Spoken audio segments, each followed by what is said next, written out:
Welcome to Hastings Conquerors and Meet the Coach. Before our first game on Sunday against Sussex Thunder, we're going to have a little brief chat with head coach James Rogers.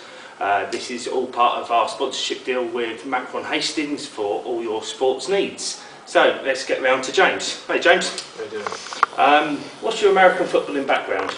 My background is 3 years with the Staffordshire Stallions, that's the University League, and some brief training spells with the Staffordshire Surge and Sussex Thunder. Okay. Which NFL team do you follow? The Indianapolis Colts.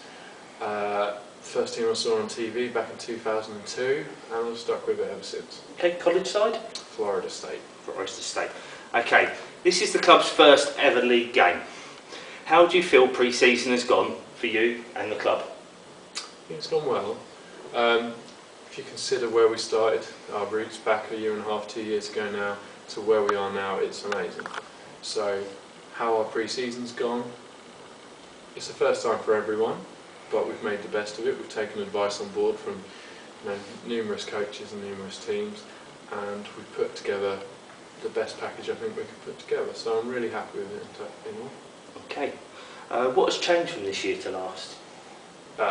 From the coaching side of things, the number of us, I mean, we've picked up I think 4 new coaches this year, which we're very thankful for. The planning, the preparation involved, the amount of work the committee put in, now the amount of funding that's also helped.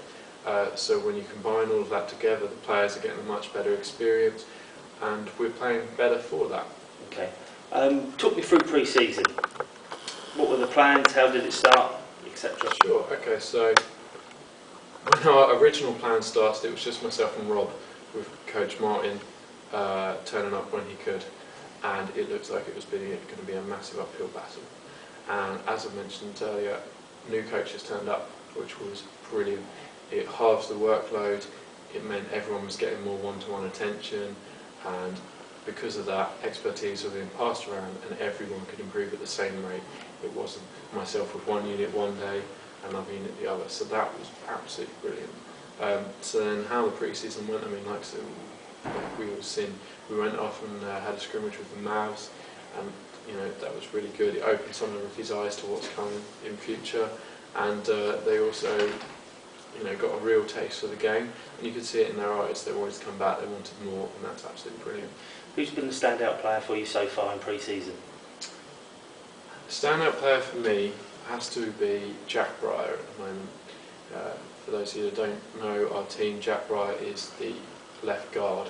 Now last year, compared to this year, his fitness has tripled, his knowledge of the game has doubled, he's all round improving.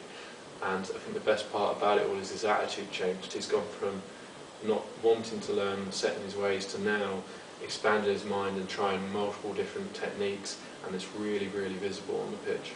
Okay. What goals have you set yourself for this season? I think our goals are quite simple. Score in each game, get a takeaway in each game. Because if you look after the small things, the results will look after themselves. Okay. Thunder have started the season 3-0. This is the club's first ever game. Some of the UK American websites are predicting a thumping for Hastings, basically. How do you see the game going?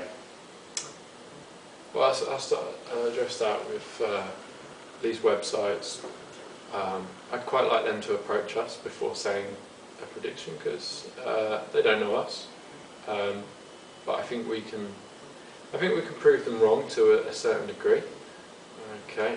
I'm not saying we're going to go out there and win everything, but I am going to say that we're going to go out there and we'll play as tough as we can, and we'll do our best, and we'll leave it all on the field. Thunder, yeah, they've started 3-0, and you could argue that they've had a 4th game as well, because they had a pre-season game, and it's looking really good over there. They're doing a lot of good things. So we've just got to try and match it, and we will do our best to be on the same level as them, and we will fight them on every down. 2014 saw the Conquerors face Thunder twice and lose twice. How have you and your fellow coaches, as well as the team, changed since this experience, and how do you plan on reversing the results? Okay, well the team has definitely changed a lot. I mean, if you look at the roster itself, it's 3/5 of what we had last year potentially, and then 2/5 new.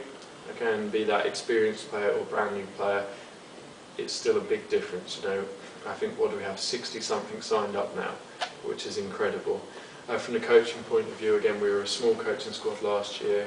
I wasn't there for the second Thunder game, in fact, due to university commitments. So I think this year, because we're much more structured, I think that will show, because we're more organised. By being organised, you can have the right people on the field at the right time, you can have the right play calling at the right time, and we're going to be more competitive. Okay. Up to date, what has been your greatest achievement as Conquerors head coach? The development we've taken this year, definitely. If you compare us to last year, as I've mentioned, we were fairly unorganised, whereas this year we're having classroom sessions between our training sessions, and in the classroom sessions, you know, we are really getting through to the guys, you know, what X, Y and Z is, and they are really, their football knowledge is, you know, doubled, tripled from what it was last year, and you can then see them take that knowledge and put it into practice on the field, and I think that's absolutely great. So that's the biggest achievement I think we've got. Okay. Is there anything else you'd like to say to the viewers? I'd just like to say thank you to a few of my old coaches. I certainly wouldn't be in a position of trying to coach if I hadn't have met Stuart Ross, Tony Smith, Coach Ellis at Thunder. You know, he's been a massive help, and despite being a rival team, he's always offering his continuous support.